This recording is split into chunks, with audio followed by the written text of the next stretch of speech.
Alright, so I am the Fandom reviewer. I am new, and what I'm going to do is review anything really. I'm going to start off with my fandoms, but I will take suggestions in the comments, even though nobody will probably watch this video. Anyway, on to the actual review. So, this time, I don't know how often I'm going to update. I'm just learning how to do video stuff, and I mean, I downloaded it an hour ago. Anyway, so this time I'm going to do Wicked the Musical. It was probably one of the first fandoms I truly, absolutely got into. So this first video is the review of the musical itself. And I will start by telling you, I love this musical. I love it. I love it. God, I just can't. The first time I saw it, I was 8 years old, and I hardly remember it. I regret it. I regret it so much, but I hardly remember. My cousin was in West Side Story at some point for some strange reason, and she managed to turn us onto it and get us seats, but not for free. And I still don't understand why it works the way it does. But so I digress. Sorry. And the musical, I don't want to give anything away. That will be my major thing with this. I don't want to give stuff away. But, so it starts off with the song No More's the Wicked, which is, of course, it's not the title song. I think Defying Gravity is the title song. But, so it starts off with that, and it's Glinda talking to all the Ozian people, and she goes, she's dead, she's dead, she's dead, and it picks up where the Wizard of Oz movie left off. By the way, if anybody wants to know, Elphaba's name, the main character, Elphaba, the Wicked Witch, new name for the Wicked Witch of the West, came from the initials from the initials of the original Oz author, L. Frank Baum, Elphaba. The more you know. Sorry, I really had to do that. Anyway, back to what I was saying. It starts off there. It starts off with her childhood, sort of a in the 6-minute No One Mourns the Wicked, maybe minute 30 seconds is devoted to her being born. And that skips about 100 pages of the book, and I'm not going to get into that because I love the book too, but this isn't a book review. So, yes. So, the musical basically starts off with her in college and talking about her dreams. And one of the things that I love just so much, I love it, it's just, in the next video, I will mention stuff about fan fiction being made. There are lines just inspiring fan fiction because the author wanted to inspire it. And I know it's not true, blah, blah, blah, blah, I'll explain this later. But, so, it starts off with, it shows a transition of her as a young innocent who just wants the world. She wants the world in her hands. And she wants to go to power, which everybody wants as a kid. You can't tell me at some point you didn't want to have power over somebody. You didn't want to be a bigwig boss or president, that kind of thing. Every child wanted that at some point in their life. And that's where she wants it, and it shows sort of that inner childish desire. The next time it's mentioned, well, it's mentioned again in basically the same context. And then it's mentioned again. It was mentioned. There was a cut version of the song No Good Deed. And I love the song. I wish they'd kept this part in. I found it a while ago. Can't find it again. I'm sad. But it had unlimited, the damage is unlimited, thrown into the middle of the song, and it slowed it down. It did mess with the pacing of the song, and blah, blah, blah. But I loved it, and it showed the transition. It showed how she it really did make it final that she was wicked. And I'm not giving anything away. Come on.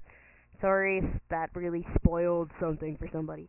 And then the next time is in the second to last song, or third to last song if you split stuff up.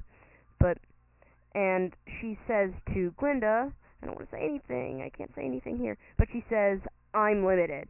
And you're just like, oh, it's sad, and it's heart-wrenching. It's so heart-wrenching that you see that line that had so much promise an hour ago to you, and then now you're seeing it just at the end of everything, and it really hurts, and it's wonderful. I think it's wonderful. That's the best transition. Honestly, if you said all three of those lines in a row, that's probably the best way to sum up the musical. Now, on to the stuff I can't stand. God. Fiyero is a jackass. I can't stand him in the musical. I like a song, actually. I really like Dancing Through Life. It's fun. It's entertaining. I like it. I love the song. But he has, and then, alright, this is kind of a spoiler, kind of not. Elphaba falls for him, and I don't see why. I mean, they had to do it, because it's in the book, and now, in order to make this real, absolute, and utter hatred for the character of Fiyero in the musical make sense, I have to explain part of the book. So, in college, she meets a bunch of friends, some of which are portrayed in the musical, some aren't. But in the book, Fiyero is much more balanced. He's royalty, but to the rest of Oz, he's kind of not. He's kind of like the Native Americans were to the settlers. He was a savage. Savages, savages. I don't even like that movie that much. I'm sorry, I've had a lot of Coca-Cola. But he's very balanced. He shows fear of what he's going to do with his life. He has trouble adapting to the outside world because he's basically, I think that's how he's supposed to be portrayed, like a Native American. He has the tattoos, I think, not the skin. I mean, honestly, I hate to say this, the next character that I'm going to talk about, but he says he has very dark skin in a very rude way, and I'm assuming it's sort of meant to be like a Native American tribe, I think, because that's what it sounds like. They're nomadic, they're at war a lot. I'm taking that directly from history. I'm studying that in my history class. A lot of the American tribes were feuding, and it sounds like Fiyero. So anyway. So he's he's in college. He's in a modern college. That's like taking a Native American and throwing them into, I don't want to say Harvard, because Harvard's, like, impossible to get into. But something. They're going to, like, University of Vermont or something. I don't even know if that exists. And it probably does. But it's like throwing that, and it sort of makes him more human. It makes him a character. And his friend, I don't know if they're friends, but his friend Averick, that's where they got Fiyero's personality. Averick is a jerk. He's a mean person. He's not nice. And that's where they got his character. But Averick had his reasons because he was an Emerald City jackass. And it made sense for him to be a jerk. It doesn't make sense for Fiyero to be a jerk. And it doesn't make sense for Elphaba to fall for said jerk. What? Like, he does, quote, change. But the thing is, you don't see major, crazy, really powerful changes until after she admits that she's fallen for him, which I don't get. I just don't get it. I am a straight girl, and I fall for guys, but I wouldn't have fallen for a character like Fiyero. I just wouldn't. He's a jerk. I mean, he says he changes. If I were Elphaba, I wouldn't do it. Just my personal thing. Now, here's the last one thing I just don't like. It's very hard to put into words. It's probably going to be a little offensive, but I hate that the musical's gotten so touristy. Don't get me wrong. I love that the musical's making money. I love that the people are making money. I love that the actors, all the people involved, all the choreographers, the costume people, the makeup people, you better pay the makeup people, are making money. But it gets touristy. It's like going to see the Statue of Liberty. And it's something you have to do while you're in New York. I don't like that. I don't know why. Never liked it. Probably never will. But, I don't know why it bugs me so much. It just does. And it's hard for me to really be able to deal with it properly. It's hard for me to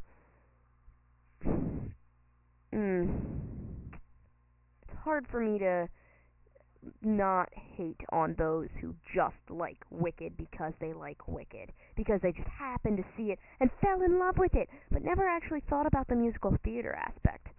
I mean, the songs are good. The songs aren't campy, like Hairspray, or, sorry, Hairspray's really campy, But I love Hairspray. It's it bothers me. It just does, and it shouldn't. It's stupid. I'm very nitpicky. But so to sum up everything, Wicked is amazing. If you're in New York, go see it. If you already love this musical, you probably heard some stuff that you didn't like. Feel free to bash me in the comments. The next video will be about the fandom itself. The what will be done is the on Tumblr, because I'm a Tumblr geek, Facebook, because that's a major social network, the fan art, and the fan fiction. Alright? And fandom reviewer, hooray.